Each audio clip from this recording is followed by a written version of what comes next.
Assalamualaikum warahmatullahi wabarakatuh. Bismillahirrahmanirrahim. Allahumma sholli wa sallim ala sayyidina Muhammadin wa ala alihi washabbihi asma'in nama ba'du. Sedanten ingkang kula hormati wabil khusus teman bapak kula Kiai Haji Agus Ali Masyuri. Beberapa kiai yang tanpa ngurangi rasa hormat, saya hormati semua. Ini ada beberapa Gus. Ini saya ngaji insyaallah seperempat jam. Seperempat jam nanti yang menghisap Gus Kausar berapa Gus? 10 menit. 10 menit. Begini, sebetulnya saya membela semua umat Islam itu ahlul jannah, karena saya ini ibarat marketing. Kalau orang Kristen itu kan setiap orang mati sudah tenang bersama Bapak di surga. Jadi kampanye itu menarik sekali. Sementara kita sudah kiai, sudah imam masjid, sudah ulama, masih saja dikhawatirkan su'ul khotimah. Ini kalau kampanye ini tidak imbang, ini nanti saya takut kalah. Makanya saya bilang pokoknya semua orang mukmin itu ahlul jannah. Karena memang asli hadisnya seperti itu, man qala la ilaha illallah dakhalal jannah. Bahwa kemudian ada beberapa kiai yang mungkin wataknya itu pesimis, kemudian bikin sekian aturan-aturan yang sebetulnya itu cerminan dari pesimisnya, terus akan-akan masuk surga itu susahnya bukan main. Nah itu saya tidak setuju, karena tadi pasti kalah dengan kampanye sebelah yang setiap orang mati dibilang sudah tenang bersama Bapak apa? Di surga. Jadi ini penting. Terus kedua saya bilang agama ini sudah begitu baik. Masa kunci surga sudah dibocorkan miftahul jannah la ilaha illallah. Masa sudah pegang kuncinya nggak jadi masuk surga, itu kan aneh.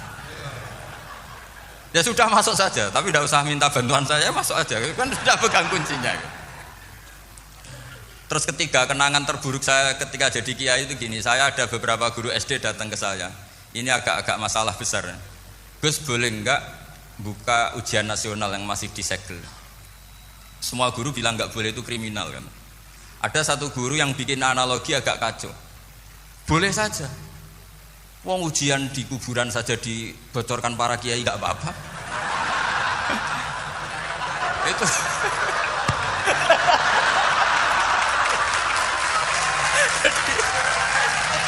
tapi ini kriminal ya.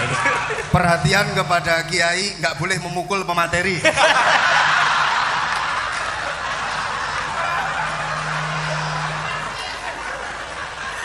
Jadi tentu itu analogi yang salah kan. Marrobuka kan, Tuhan kamu siapa, nabi kamu. Tuhan kamu siapa, nabi kamu siapa, imam kamu siapa. Ini kan sudah dibocorkan oleh para kiai. Artinya apa? Nak raiso jawab kebablasan gitu. Terus guru ini berpikir kalau ujian akhirat sekrusial itu saja bisa dibocorkan, kenapa ujian nasional tidak boleh? Tentu ini kias yang salah, saya tidak ngajari seperti itu. Tapi saya ngajari ke kalian betapa mudahnya masuk surga. Kunci jawaban sudah dikasih, kunci pintu masuk sudah dikasih. Kok sampai tidak masuk, ini kebablasan. Paling salah gurunya. Jadi ini kenapa saya sering cerita orang mukmin semuanya itu min ahlil jannah, itu saya jamin. Sama tidak usah takut su'ul khotimah, tidak usah takut berlebihan seperti itu, karena setahu saya, setidaknya saya mewakili ulama zaman ini, rata-rata guru kita ini bermadhab Syadzili dalam berkeyakinan berpikir tentang Allah. Di antara ini yang mulai saya ngomong serius, supaya tadi kan guyonannya sudah diambil Gus Reza sama Gus Kausar. Saya tahu kenapa mereka guyon, kalau ngomong serius takut kalah sama saya.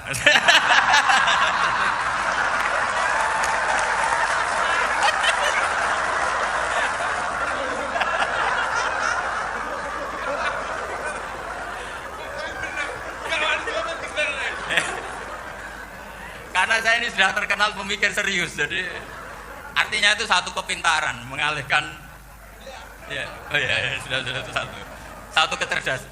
Tidak hanya ngalim tapi betul cerdas. Jadi itu bukti beliau-beliau ini cerdas itu.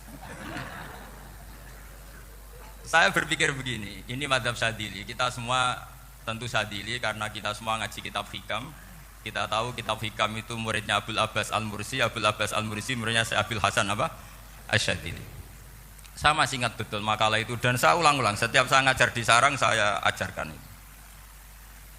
Kilali kata Abdul Hasan As-Sadili, saya pernah dapat hatif, dapat semacam ilham. Apa makna min syarril waswasil khannas? Itu kata beliau dijawab oleh hatif itu. Hatif itu nggak perlu diterjemah tadi ada karena tadi diajarin itu. Apa yang dihidupkan itu nggak perlu dijelaskan. Kata hatif tadi, waswasun yadkhulu bainaka wa baina habibika. Yunsi ka altofahu alhasanah wa yudzakiru ka af'ala ka asyi'ah wa yukassiru indaka dzatas shimal wa yuqallilu indaka dzatal yamin liya'dila bika an husni dzanni billah ila su'idzanni billah.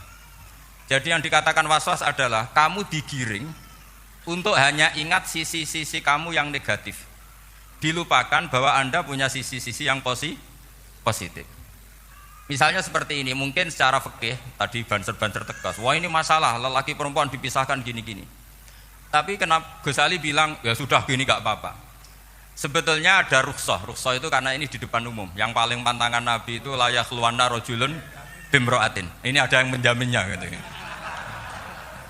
Malah khawatir saya di sini dipisah tapi setelah berduaan nggak bisa. Jadi toleransinya karena ini di depan umum. Itu masih ada toleransinya. La yakhluwanna rajulun bimra'atin. Begitu juga ketika kita dosa, misalnya kita dosa.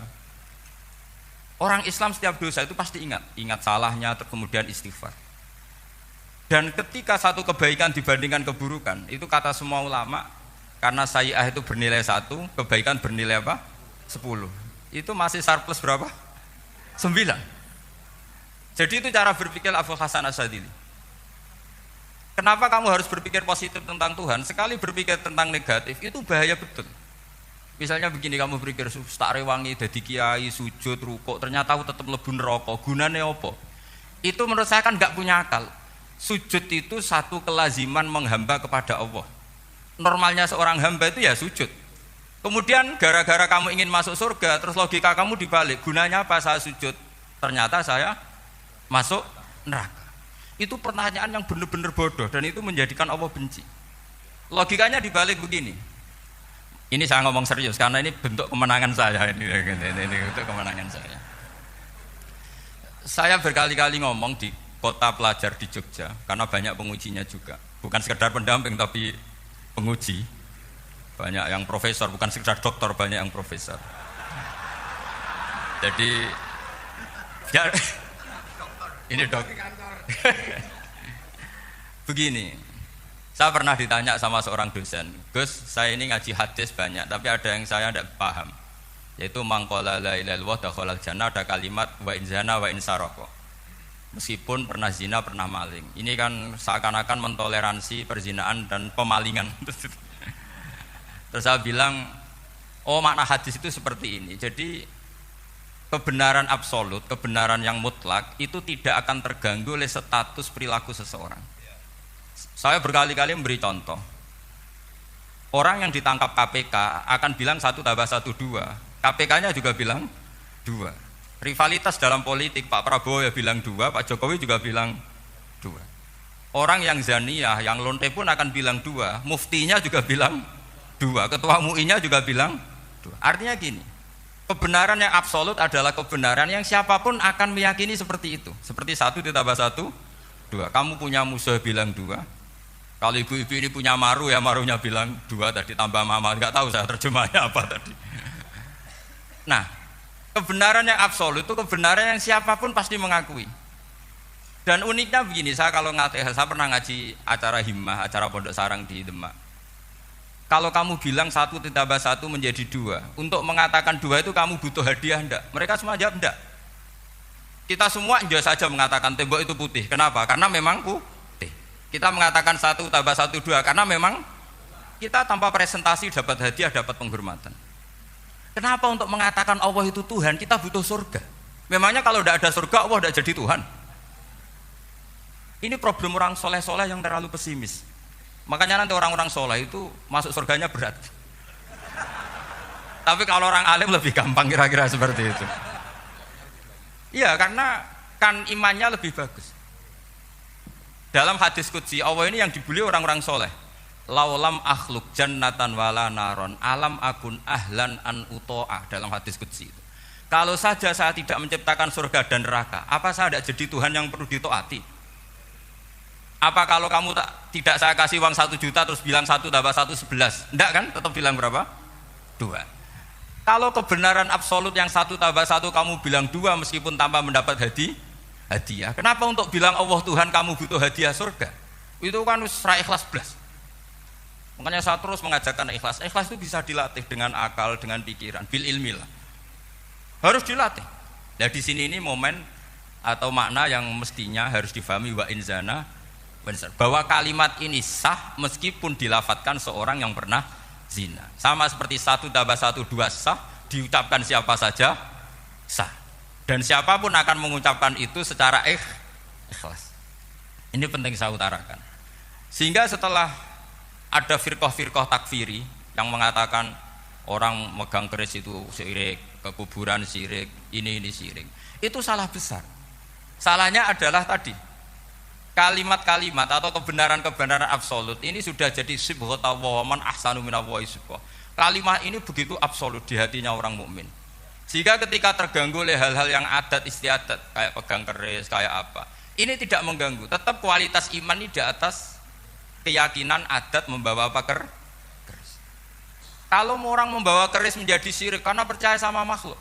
Orang misalnya kejawen kalau nggak bawa keris nggak nyaman. Orang kota itu kalau nggak bawa ATM juga nggak nyaman.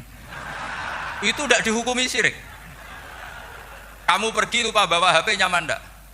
Enggak, kenapa tidak dihukumi syirik?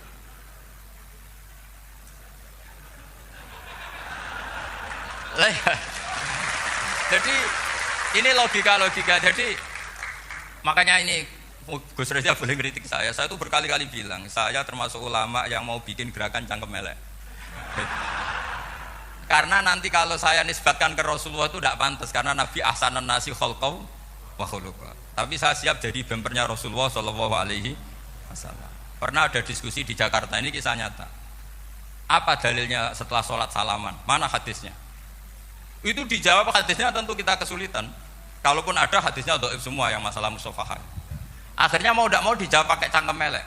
Boleh enggak kamu setelah salam nyalain HP yang off? Boleh. Boleh enggak ke kamar mandi? Boleh. Oh berarti kencing boleh, nyalain HP boleh, yang enggak boleh itu ingat Allah. Karena mereka mengkritik wiridan, kritik salam. Akhirnya mikir deh. Ada enggak hadisnya orang setelah sholat nyalain HP? Enggak ada kan? Tapi mereka nyalain HP enggak hambatan, tapi untuk salaman masalahkan. Ke kamar mandi boleh, tapi untuk wiridan enggak boleh. Akhirnya mereka sadar, oh iya. Lama-lama dibisiki gini yang kelompok itu. Kamu itu korban aliran supaya kamu enggak ingat Allah, ingatnya HP-nya. Sehingga orang wiridan kamu kritik, orang nyalain HP enggak kamu kritik. Itu kelompok itu adalah kelompok orang-orang yang supaya orang Islam itu lupa Tuhannya. Itu gerakan cangkem elek, tapi jadikan orang sadar. Jadi ini penting. Jadi kalau kamu tidak bisa bela agama dengan jalan yang lurus karena tidak bakat gitu, nggak apa-apa pakai cangkem elek tadi. Karena nggak mungkin gerakan ini dinisbatkan kepada Rasulullah Shallallahu Alaihi Wasallam. Kalau soal sanad, saya punya sekian sanad tentang itu, tapi tidak usah kamu ikuti. Ada orang tanya, ya Pak Kiai kalau setan dibakar di neraka panasan enggak? Ya panasan.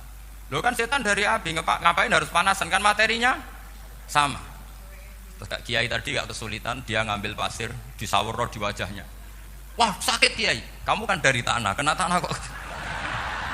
Jadi itu ada sekian, artinya gini ya, kalau kesulitan jawab pakai baik-baik ya sudah pakai cangkem elek itu aja karena. Tapi tentu kan gerakan ini tidak mungkin dinisbatkan kepada para nabi. Tapi saya pastikan meskipun nggak bisa dinisbatkan kepada para nabi dari segi cangkem elek tadi, tapi secara semangat itu sama. Saya punya sekian contoh. Benar Gus Riza tadi gedut saya sengawur-ngawurnya itu masih punya sana. Itu pas saya ngawur pun masih punya apa? Sana. Nabi Ibrahim itu ketika faja'alahum juzatan illa kabirallahum itu si berhala paling besar dikasih kapak. Ketika mereka geger, ini siapa yang memecahkan berhala-berhala kecil? Kata mereka, sami'na fata yadhkuruhum yuqalu lahu Ibrahim. Ya kira-kira Ibrahim lagi. Terus Ibrahim didatangkan, siapa yang melakukan ini semua? Ini jawaban Nabi Ibrahim, bal fa'alahu kabiruhum hadza. Ya tanya yang bawa pedal, saya kan tidak bawa. Terus kata orang-orang, otak kamu itu di mana? Masa berhala disuruh nanya, kan nggak bisa ngomong.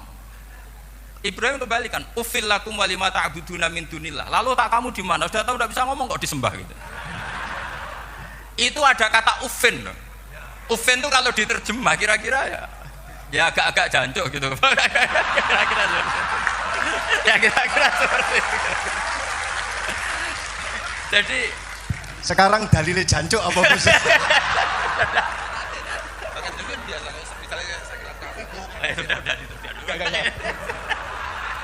Gimana? Jancuk itu dari dak tinggalkanlah suan perkara sing elek. Krono ilate wong Surabaya kakean rawon akhirnya ngomongnya jancuk.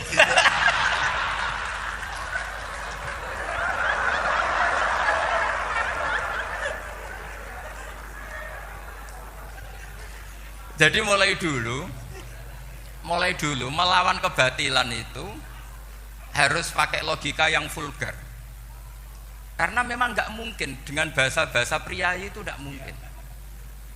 Dan ini penting saya utarakan. Nah, kalau nanti nggak mungkin dinisbatkan kepada Rasul karena Nabi adalah ahsana nasi khalqa wa khuluqa, kita yang ngambil alih saja. Gus Reza, saya, Gus Alsan itu harus tangkem elek kan pantas. Luas. Selain bakat ya sudah natural. Karena memang itu cara kita menjelaskan kebenaran. Saya ulang lagi, itu cara kita menjelaskan apa? Kebenaran. Mau tidak mau. Saya pernah ditanya sama seseorang, Gus, beberapa nabi itu kan poligami itu bukti hiperseks. Karena yang tanya itu orang nasionalis yang nggak pati senang Islam. Terus tak balik tanya, perempuan itu makhluk lemah enggak? Ya lemah. Kalau nolong lama satu itu gimana? Ya baik. Kenapa nolong dua jadi tidak baik? Harusnya kalau nolong tiga tidak baik. Tapi saya ada dukung poligami enggak. Ini cerita saya. Setidaknya mereka jadi ingat. Saya itu pernah ditanya agak-agak orang ateis. Dia benci Islam, tak meneliti Islam. Pertanyaan kedua, kenapa dalam perang itu seakan-akan Nabi itu perampok? Hartanya orang kafir disita kemudian menjadi ghanimah. Itu kan kayak ngerampok. Terus saya tanya gini, kalau ada penjahat ke rumah kamu kemudian pakai senjata api, setelah kamu ringkus itu senjata api kamu kembalikan apa kamu sita? Oh ya saya sita, kalau tak kembalikan dipakai ngerampok lagi. Ya sama seperti itu, kalau kekuatan mereka dikembalikan akan dipakai kekuatan mereka lagi. Jadi ya lagi-lagi ini kemenangan orang serius. Karena nanti guyanya sudah dintekno sama Gus Safa sama Gus Riza. Nah, kenapa saya ngajar begitu rileks, begitu santai? Karena pikiran saya sederhana. Fa innal uqula muttarratun ila qabilil haq. Akal sehat pasti dipaksa menerima apa? Kebenaran. Sehingga kebenaran itu tidak usah kau ngomongkan secara serius, secara tidak perlu. Kebenaran itu mudah diterima. Saya itu pernah ngaji berkali-kali di Jogja di mana-mana sampai ada buku seorang dokter nulis tesisnya itu bangga lagi menjadi muslim setelah ngaji saya itu. Karena saya menerangkan itu ringan. Orang Islam itu harus mencintai Allah. Ciri utama cinta itu tidak tegang, rileks. Saya bilang begini, kalau kamu pernah 1 tahun digratisi orang rumah, makanan, kamu kira-kira itu mudah nggak mencintai orang yang berjasa sama kamu, minjemin rumah dan ngasih makan gratis? Mudah kan? Apalagi kita ini mudah mencintai orang yang minjemin mobil 1 tahun, ngasih rumah 1 tahun, apalagi selamanya. Kenapa kita tidak mudah mencintai Allah yang memberi kita bumi, air, oksigen, semuanya kita dikasih Allah? Akhirnya mereka mikir, wong mencintai seseorang yang ngasih dalam durasi 1 tahun saja mudah, apalagi mencintai Allah yang ngasih kita tanpa batas. Itu disebut walladzina amanu asyaddu hubbal lillah. Orang mukmin itu mudah sekali mencintai Allah. Caranya dilatih tadi. Kita mudah mencintai orang yang berjasa sama kita. Kenapa tidak mudah mencintai Allah yang tentu jasanya lebih besar? Nah, karena akhir-akhir ini banyak orang yang terlalu nazir, terlalu kata Nabi kan basyiru wala tunaffiru yassiru wala tu'assiru. Sehingga saya bikin gerakan, pokoknya semua orang mukmin pasti masuk surga. Nanti soal ada kesalahan-kesalahan kecil yang menjadikan orang su'ul khotimah itu sifatnya kehati-hatian. Jangan menjadi hukum. Hati-hati itu tidak menjadi hukum. Kalau kamu nyupir hati-hati itu bukan berarti pasti kecelakaan, enggak. Hati-hati itu ya hati-hati saja, tidak menjadi hukum. Ini penting saya utarakan karena kubu sebelah kampanyenya sudah tadi, setiap mati mesti tenang bersama Bapak di surga. Sementara kita mau kampanye, kamu sholat tidak mesti diterima, haji tidak mesti diterima, jadi kiai tidak mesti masuk surga. Coba kalau kita kampanye gitu terus, yang mau jadi muslim itu siapa? Jadi ini sudah tak perhitungkan matang-matang saya milih mazhab seperti itu. Ya ini saya pikir sudah, ini pembandingnya supaya punya waktu. Saya suka sekali. Nah ini yang sesi terakhir ya, sesi terakhir. Saya akan cerita fikih karena Nyuwun sewu Gus, ada iklan sebentar dari ibu-ibu, pentolan mic kurang dekat ke mulutnya Gus Baha. Sehingga suaranya tidak terdengar sampai ke belakang. Oh gitu. Pentolannya didekatkan Gus. Oh, iya. Ini kalau ngomong konotasinya itu mesti nyerempet. Sudah apa ya? Sudah ahlinya di situ. Ya malah ada di situ.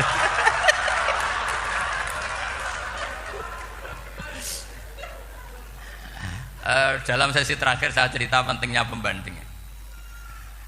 Imam Rafi'i itu yang ngarang kitab Muharrar. Kitab Muharrar ini adalah ringkasan dari kitab Al-Wasit. Al-Wasit itu karangannya Imam Ghazali. Al-Wasit sendiri ini khas ngaji NU karena NU maknanya Nahdlatul Ulama, gerakan para ulama. Jadi kalau nggak ngerti alim-alim seperti itu ya ada NU. Sebenarnya sampai itu pasnya Nahdlatul Ummah, gerakan umat. Tapi kan sudah jadi partai politik Nahdlatul Ummah. Karena yang katakan NU itu Nahdlatul Ulama, gerakannya para ulama. Imam Rafi'i itu berpendapat sujud itu cukup pakai batuk, pakai jidat. Itu dalam kitab Muharrar. Wal asoh anas sujud yasihu mau cukup biwat iljabah. Ketika Imam Nawawi mentasih kitab Muharrar namanya Minhajut Thalibin, itu mengkritik Imam Rafi'i. Kata beliau sujud itu untuk sah harus melibatkan 7 anggota karena berdasar hadis umirtu an asjuda ala sabati a'zumin, yaitu al jabhah wal yaden warubaten wal qadamen, yaitu jabhah 2 tangan, 2 lutut dan 2 qadamen. Akhirnya saya ngecek di kitab asli Imam Rafi'i termasuk Ashabut Tarjih dan Imam Nawawi. 2 orang ini khilaf. Kan nggak mungkin kita sebagai musahihnya karena yang khilaf ini 2 ulama besar, satu Imam Rafi'i, satu Imam Jawa Nawawi. Kita tidak bisa hanya ngikuti Fathul Mu'in yang mengatakan idza khalafan Nawawi wa Rafi'u quddiman Nawawi, tidak bisa karena Imam Nawawi ini sering nginduk sama kitabnya Imam Rafi'i karena senior Imam Rafi'i. Setelah saya cek di kitab kitab asli Mamba ya, satu sumbernya semua mazhab apa? Syafi'i. Ternyata Imam Syafi'i nak ngendikan hanya begini. Wa uhibbu, saya suka setiap orang Islam sujud itu melibatkan 7 anggota karena itu aman, pasti sah. Tapi wayah tamilu kata beliau, tapi mungkin saja sujud hanya watul jabah itu sah. Kenapa kata Imam Syafi'i? Liqaulihi sallallahu alaihi wasallam atau li du'aihi apa sallallahu alaihi wasallam fi sujud sajadalaka wajhi wa sam'i wa basari. Nabi ketika sujud itu hanya berdoa, ya Allah sujud kepada engkau wajhi wa sam'i wa basari. Nabi tidak menyebut wayadi wa rubati wa qadam. Sehingga saya berkali-kali benar kata Gus, saya ini pembela umat sing sujude 7 anggota ya tak lem pantes dadi Rais Suryah. Itu. Yang sujude bathuk tok ya tetap sah ngikuti mazhabnya Imam Rafi'i. Meskipun itu tidak saya anjurkan. Tentu tidak saya anjurkan. Alasannya Imam Syafi'i tadi, Rasulullah pernah berdoa dengan kata-kata sajadalaka wajhi, bukan diteruskan wayadi warubati wakoda. Sehingga fal khilaf huna bakin ala khiddati kalau dalam bahasa fikih. Khilaf biar tetap sesuai aturan khilaf masing-masing. Enggak perlu kamu menggugurkan pendapat Rafi'i yang mengesahkan sujud hanya pakai jabah. Ini penting karena tadi seperti saya katakan, yang sujud anggota itu ya masuk swarga mergo pintere, sing nganggo bathuk tok yang bu swarga mergo gobloke tadi, karena aksaru ahlil jannah al-bulbu. Nah, ini madhab saya. Jadi saya itu ingin umat Islam itu baik-baik saja. Ya, karena tidak mungkin lah kita tidak bela Islam di zaman akhir, tidak mungkin karena di kubu sebelah kampanyenya sudah seperti itu. Kalau kita ngomong ikhtiyat, kiai ra mesti mlebu swarga, sing salat ngethuk ra mesti husnul khotimah, wah akan jadi repot. Saya ini pengagum teori ikhlas, dilatih bil ilmi, saya ulang lagi, dilatih bil ilmi. Saya ini malunya tadi saya mengatakan 1 tambah 1 2 itu meskipun tidak ada yang memberi hadiah tetap saya katakan 2. Saya mengatakan air itu dingin, tidak ada yang ngasih hadiah, saya akan bilang kalau air itu dingin, kalau api itu panas. Untuk hakikat-hakikat seperti itu saja saya jujur tanpa ingin imbalan. Tapi ketika hakikat mengenai Allah kok saya minta imbalan surga dan neraka, ini apa-apaan? Kira-kira gitulah, Rois Suriah macam apa gitu.